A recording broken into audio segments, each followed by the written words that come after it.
I thought my wife was being a caring mother taking our son on weekend work trips, but the truth destroyed our family. I, 37M, received a call from my son's first-grade teacher last Tuesday that completely shattered my world. She wanted to discuss some concerning artwork my 6-year-old had drawn during free time. At first, I thought it was going to be about violent images or something typical that young boys sometimes draw, but what she described left me cold. The teacher explained that my son had drawn multiple pictures of what appeared to be two families, one with me, him, and his mom, and another with his mom, him, and a different man. When asked about the drawings, my son casually mentioned that these were pictures of his weekend family and his regular family. My hands were shaking as the teacher continued. Apparently, my son had been telling his classmates about his fun weekends with mommy and her special friend at a house I'd never heard of. He drew detailed pictures of this place, including a treehouse and a pond, features our home definitely doesn't have. The teacher said she'd been collecting these drawings for a few weeks, unsure how to approach the situation, but felt she needed to bring it to my attention when my son started becoming more vocal about his two families to other students. I've been with my wife for 9 years, married for 7. She's a real estate agent, so weekend work isn't unusual. For the past year, she's been taking our son with her on occasional weekends, saying she wants to give me some me time and that it's good for him to learn about her work. I always thought it was sweet.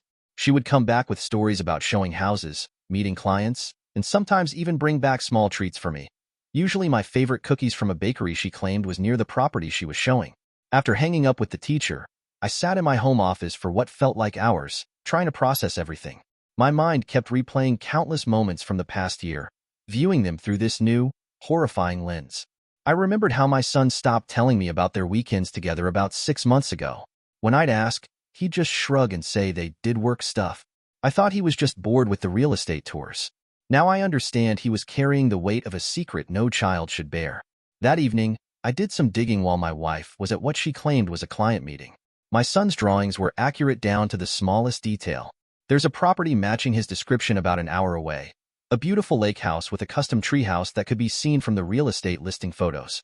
The worst part? It wasn't listed for sale. My wife's special friend owned it.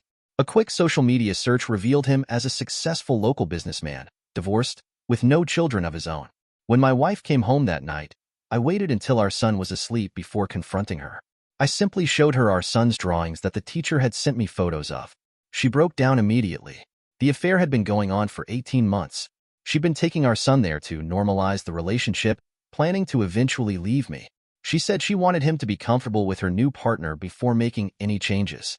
She'd been essentially creating a parallel family life while I sat at home, grateful for what I thought was her thoughtfulness in giving me breaks.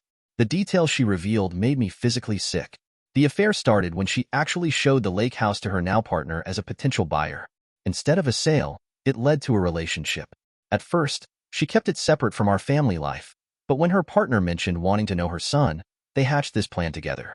They thought introducing them gradually would make the eventual transition smoother. She claimed it was all done with our son's best interests in mind, but I couldn't see past the manipulation. The betrayal isn't just about the affair. It's about using our son as a pawn, making him keep secrets, and forcing him to live a double life. She exposed him to her affair partner without my knowledge or consent, putting him in the impossible position of maintaining her lies. She admitted that they told him it was their special secret and that Daddy wouldn't understand yet, essentially teaching him that lying to me was okay.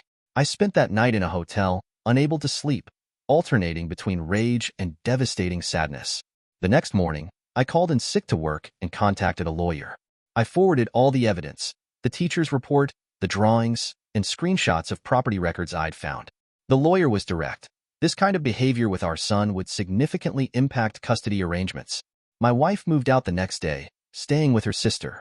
We're headed for divorce, and it's going to be messy. My son's in therapy. The therapist says kids are resilient, but notes that having to maintain such a big secret likely caused him significant stress. In our first family session, it became clear how much this double life had affected him. He developed anxiety about which details belonged to which family, constantly afraid of saying the wrong thing to the wrong person. The hardest part is seeing how confused my son is now. He asked me yesterday why we can't all live together. He doesn't understand why his weekend family and regular family can't combine. It breaks my heart that my wife's actions have put him in this position. The therapist is helping him understand that it's okay to love both his mom and me, but that what happened wasn't right. In the weeks since discovery, I've learned more disturbing details. My wife's partner had been actively involved in planning their future together, even looking at schools in his neighborhood for my son. They had discussed waiting until the end of this school year to make the transition. I found out they'd even taken my son to meet his partner's parents, introducing them as his soon-to-be family. The level of calculation is staggering. The impact on our daily life has been profound. I've had to take temporary leave from work to help my son adjust to the new reality. His school performance has dropped, and he's having trouble sleeping. The therapist says these are normal reactions to such a significant disruption in his life, but it doesn't make it any easier to watch. My wife's family has been surprisingly supportive of me. Her own sister called her actions unconscionable and refused to justify them. This support has been crucial, as they're maintaining their relationship with my son while acknowledging the wrongness of his mother's actions. They're providing him with much-needed stability by showing that not everything in his life has to change. The custody battle is shaping up to be complicated. My wife's argument is that she was trying to make an inevitable transition easier on our son, showing she was thinking of his well-being. My lawyer argues that using him as a pawn in her affair demonstrates fundamentally flawed judgment about his best interests. The documentation from the school and therapist about the negative impact of forced secret-keeping strengthens our case. Looking back, there were so many signs I missed. My son became more withdrawn after these work weekends. He stopped sharing details about their time together. He developed a new habit of asking which house whenever we planned activities. I assumed he was just tired or going through a phase, but now I realize he was struggling with keeping this massive secret. The teacher's call was a blessing in disguise. Without it, this could have gone on much longer, causing even more damage to our son. I'm grateful she paid attention and cared enough to reach out. She later told me she struggled with whether to make the call, but ultimately felt she had to advocate for my son's well-being. For those wondering about the aftermath, I'm focusing on providing stability for my son. We have a new routine, and I'm making sure he knows none of this is his fault. We've started our own weekend traditions, camping in the backyard, building model airplanes, taking cooking classes together. I'm trying to show him that family time doesn't have to involve secrets or complicated arrangements.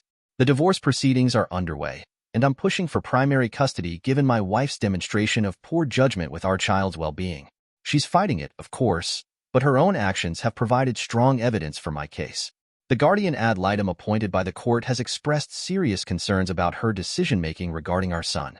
My wife's partner has completely withdrawn from the situation, selling his lake house and moving to another city for what my wife tearfully called a fresh start. She's devastated, claiming he promised to stand by her through everything. I find it darkly ironic that the man who helped her deceive her family has now abandoned her when things got difficult. This experience has taught me that sometimes the biggest betrayals come wrapped in seemingly thoughtful gestures.